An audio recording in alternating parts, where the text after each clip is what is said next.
Live on YouTube, live on Instagram, live on TikTok. Today, we're talking about how to have motivation for your health, how to have motivation for vitality and power, and to be epic, to live an amazing life. You remember that feeling when you were a teenager and you just believed you didn't have all the calluses and all the disappointments of life that had come against you, the breakups, the job losses, the failures. You just thought that you were epic as hell. You were this teenager, eyes wide open. You thought it was amazing that you could run around and do stupid parkour moves. You thought that everything you did was epic. You were 13 and you thought you knew better than your parents. You were just this epitome of being Naruto. You literally just believed that you could be the president, Hokage, rule the world, go to Mars. You know, we've lost too much of that. We've lost way too much of that. Now we've lowered our standards to such a pathetic level that people are just settling. People are settling for a job that they hate, a relationship that they hate. Maybe it's even like a blow-up doll. I'm not even kidding, guys. Like, I'm not being facetious. People have blow-up dolls. People have like these AI sex toys. They're settling for just like being this cocooned infinite Tsukiyami for you Naruto fans, living in the Matrix, and you don't like your life, and you're coping it down with weed and whatever the hell else you do to cope it down.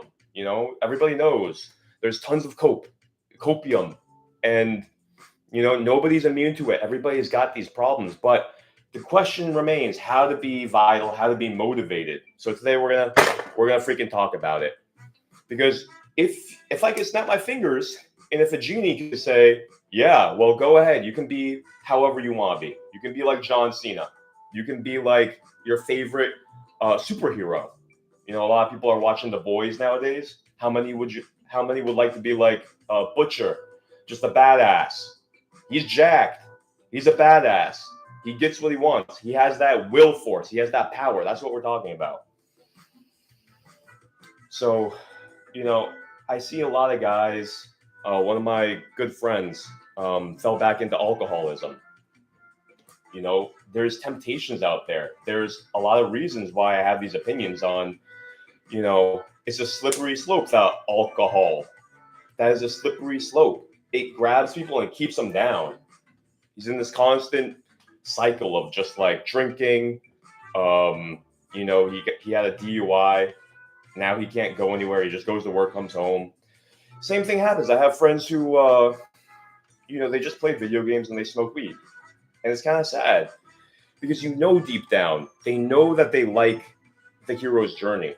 You know that they like Naruto and One Piece, and you know that they like this sci-fi, this lore about overcoming challenges and going out and living an amazing life and being the anime protagonist, right? So we all want to be the anime protagonist, but what is killing that drive? What is killing that? What is literally constricting out and just suffocating that hero within you? What's keeping you from doing the simple things that you want to do? Like you want to eat healthier. You want to go to the gym.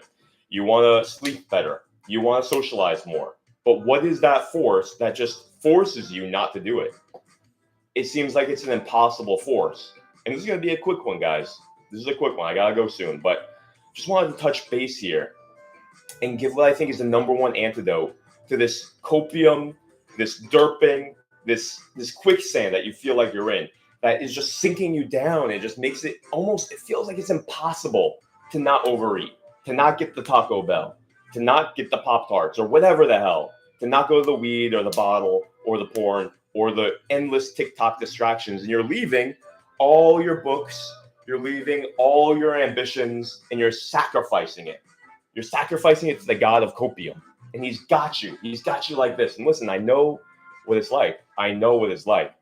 There are so many of these copium gods that are literally just like dominating people. Like they got them like this. They got them by the balls. And they don't know how to break free. And it keeps you from following your dreams, ambitions. You're not the anime protagonist, man. You are failing. Somebody has to look at you straight in the eye and tell you, you're fucking failing on your hopes and dreams. You're disappointing all the people that you could be helping. You're not fulfilling your destiny. You are selling out, and you're letting these demons and these gods of copium steal away your life. Are you going to just keep on going and just let yourself be strangled and go to the grave without fulfilling your potential? Because that's what a lot of people do. Don't think that this is some kind of la fucking land like Pinocchio. Like you can just go off and be at a carnival your whole life. This world is war, man. If you haven't noticed, health is a war. Money is a war. Relationships is a war. If you haven't noticed, it's a battlefield out there. And if you're so wide-eyed, like this naive teenager, just thinking that everything's going to work out okay, like I'm just going to smoke my weed and just keep on going to my job and I'm surviving. You're hardly even surviving, my friend. You're a sinking ship. Your soul needs to be prospering. You cannot just take care of the physical body and not have health, mental health, ambition, life purpose, meaningful relationships, love. If you don't have your mission, if you're not on your hero's journey, you're failing. You are hurting. And I see your pain. I feel your pain. I know that pain. I know the pain of wanting to be heroic and not even knowing where to go. You're so confused. You don't know how to start. And you got these copiums, man. You got the copium mask on. So let's talk about it. Let's not moralize. Let's not just pump it up. You know what I mean? Let's not just pump it up. Let's actually talk about it. So what should you do? What did I do when I was in that place? When I literally felt like I didn't have any hope. I felt like I didn't have any motivation. I was on the copium. I was on the YouTube, social media, 8 hours a day, 10 hours a day, 12 hours a day. Didn't know what to do with my career. Wasn't taking care of my health. What did I do? What do you do when you're in that place? First thing is you need to have hope. First thing is you need to believe. And as cheesy and as hippie as that sounds, do not underestimate the power of your mind and the mental side of this. You got to find a way to break out of that desperation. For me, I was just lying there in bed, chronic fatigue all day. I was just watching my favorite Pokemon streamers, walking as much as I could. I was keeping myself in the game. I had a little bit of hope. But really, what helps is stories. You have to see what other people have accomplished, and then your spirit grabs onto that and says, God damn it, I can do it too. I'm going to tell you a story. I'm going to tell you about Anton Chekhov. He lived in the Soviet Union in the mid-1800s, if I'm not mistaken. And his story is one of overcoming extreme obstacles. He is an anime protagonist. So Anton, he had a hard childhood. His dad beat him. His dad beat him and his brothers and sisters. And his dad was such a bastard that he said, this is the will of God that I beat you so that you actually respect your elders. It's to keep you humble. And so his dad was this very hurt character. And Anton, oftentimes, he would be manning the store, kind of like Gary Vaynerchuk. His dad owned this store, and Anton would be shivering, his fingers shivering, manning the register in the store in Soviet Russia. And he would hear his dad's footsteps coming towards him, and he would start to shake and have like panic attacks because his nervous system was so dysregulated. He didn't know what his dad was going to do to him. So he's living in poverty. He's living in environmentally brutal conditions, and his dad beats him. And Anton, what does he do? Does he just cloister up like all of his brothers and sisters? Because under that very dark demonic atmosphere, a lot of the kids, they just went into defense mode and they couldn't cope. But Anton was different. Anton, he went into his dark side of humor, and he would oftentimes mock all of the pettiness that would happen, all the hypocrisy that he saw in his fellow countrymen. How there was people who would act all pious and virtue signal. They go to the funerals and they go and they pray, but then he'd hear them whispering to each other, oh man, I can't wait for the croissants after this, at the person's funeral. And so he became kind of like this, he became this jester in the house, and it gave him energy, so his attitude, it just stayed up. Even if you have to tap into your dark side, he stayed up. He didn't just fall into this sullen, dejected, hopeless. He didn't go into coping. He didn't go to OnlyFans. Well, that didn't exist back then. But you know what? I don't think Anton would have. Anton wasn't that type. Anton, he stayed focused on what he wanted to do because he hated the situation so much that he would write, he would speak, people would listen, and he practiced that craft. He went on a path of mastery because he just knew he wanted to change his family. He wanted to get out of poverty. And so he studied literature. He studied Shakespeare. He studied the playwrights, and he started writing plays. He started writing stories. He started telling stories. And over the years, that skill accumulated to such a point where he was a teenager, he was 16, and he actually had an opportunity to move away and to tutor at a certain institution. So he did it. And yeah, he was bitter about his family. He hated his family. He hated his dad, and he despised his mom. And, he got some distance, and he started doing this tutoring. And it was the hardest thing he ever did because he didn't have any guarantee of support, money, no companionship. He had to start and build his life completely in this new place as a 16-year-old. He had to find his own clients, make his own curriculum, and make it on his own. And he struggled. He didn't stay sheltered like you see so many people doing nowadays. You still got 30-year-old guys living with their parents. And it's just too much shelter. It's the Oedipal. It's the dark side of the mother. Kind of like in Sleeping Beauty. The dark side, that witch. It becomes like a witch where it protects too much, and it creates such a problem. It makes the person just go into a slumber. And you see that so much. And that's the same thing, by the way, that happens with all the copium. People go into the copium, just online trolling, video games, way too much. I'm not against video games, but if you're playing it as copium, come on. If you don't have a life, if you don't have a relationship, if you're living at home, if you don't have a life purpose, you're using that video game as copium. Anton Chekhov did not do that.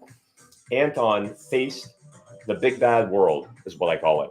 He faced the big bad world, and he made his own way. He earned his own money.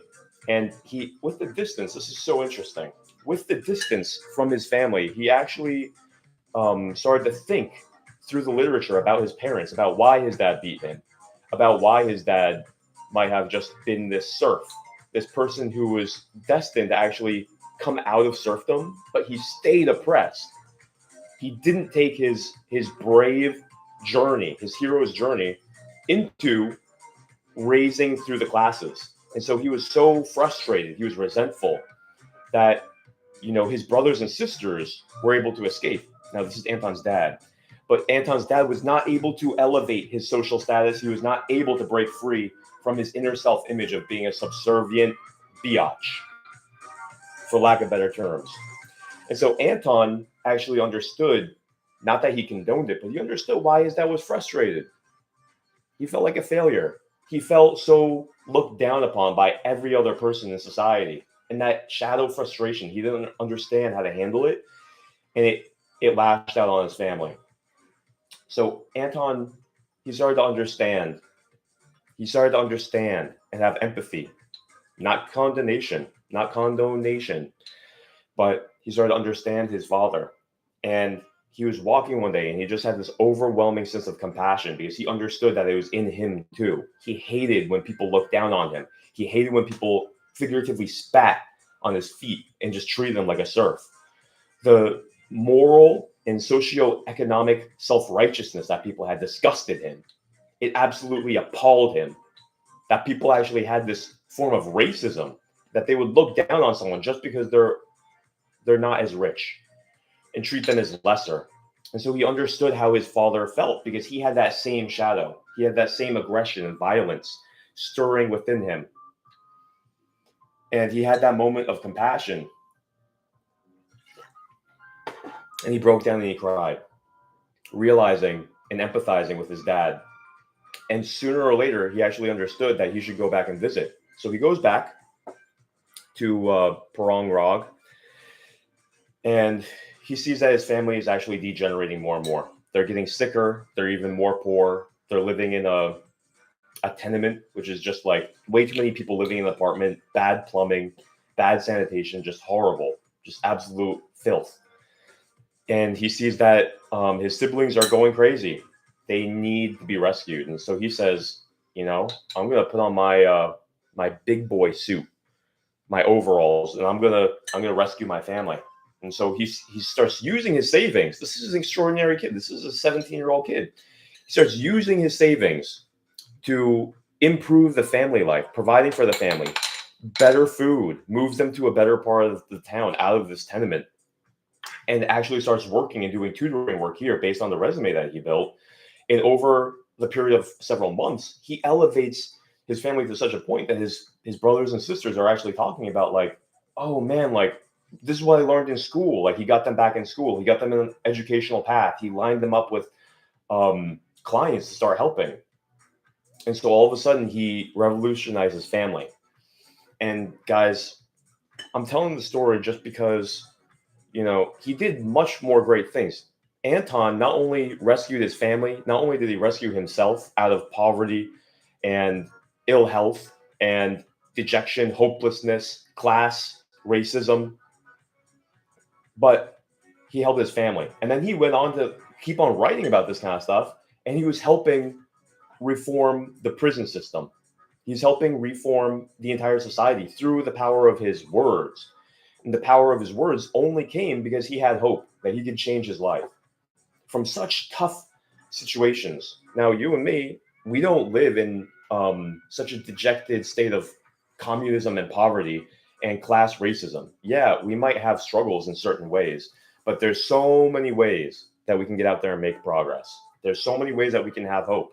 There's so many ways that we can actually raise up out of this discouragement, out of this stuckness, whether it's health stuckness, whether you feel like you hate your job and you feel trapped, whether you feel like you have to change careers, whether you feel like you don't have the relationships that you want, the social life that you want, whether you just feel like you're betraying your inner conscious, that Jiminy Cricket on your shoulder.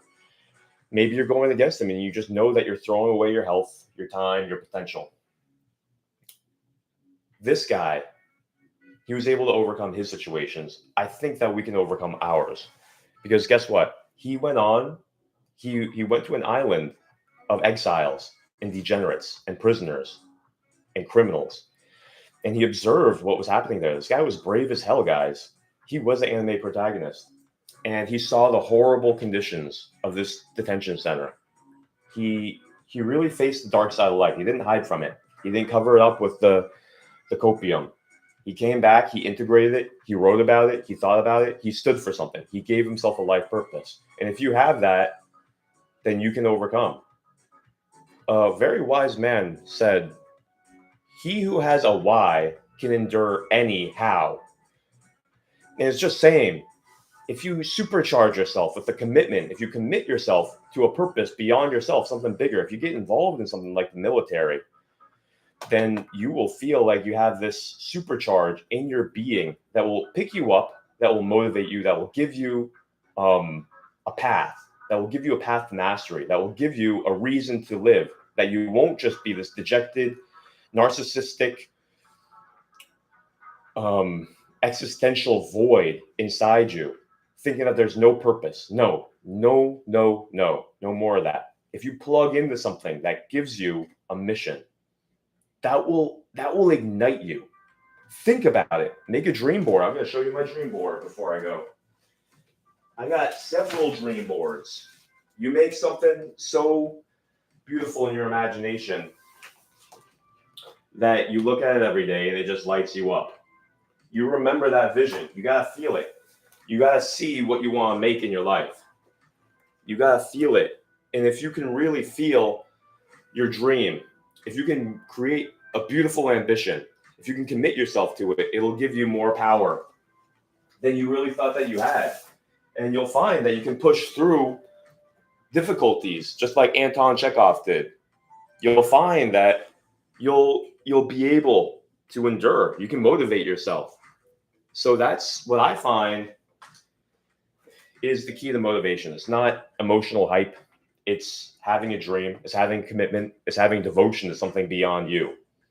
And you'll find if you have some devotion, strong devotion, that you got to nurture, man. You got to nurture this. This is like a This is a practice. You got to nurture devotion. You got to nurture fantasizing on who you could be, fantasizing on what you can see happen, fantasizing about the beauty that you can see happen, the fun, the power, the energy.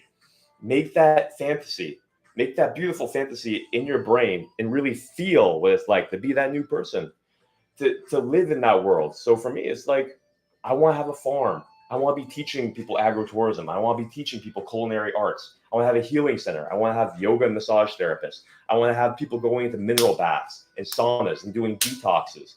I want to see people eating the raw dairy, petting the goats, petting the cows, petting the sheep. I want to see people riding on horses, returning back to nature, hiking in the Shenandoah Valley. I want to see people around a campfire, listening to the music, the worship music. I want to see people dancing to the drum circle. I want this, and I'm going to see it.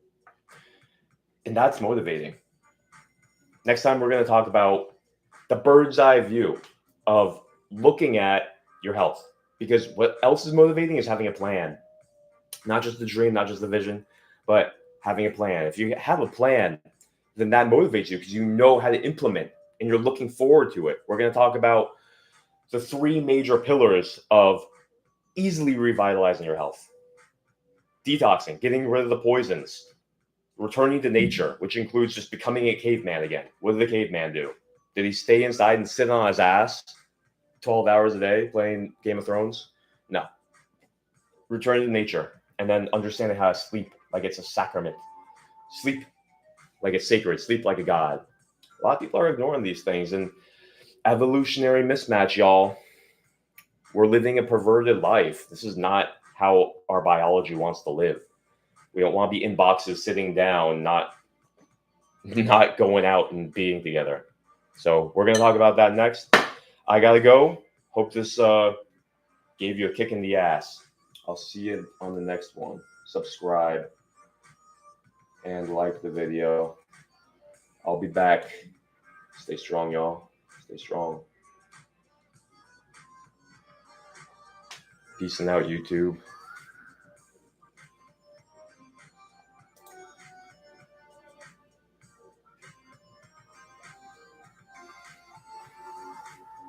Peace.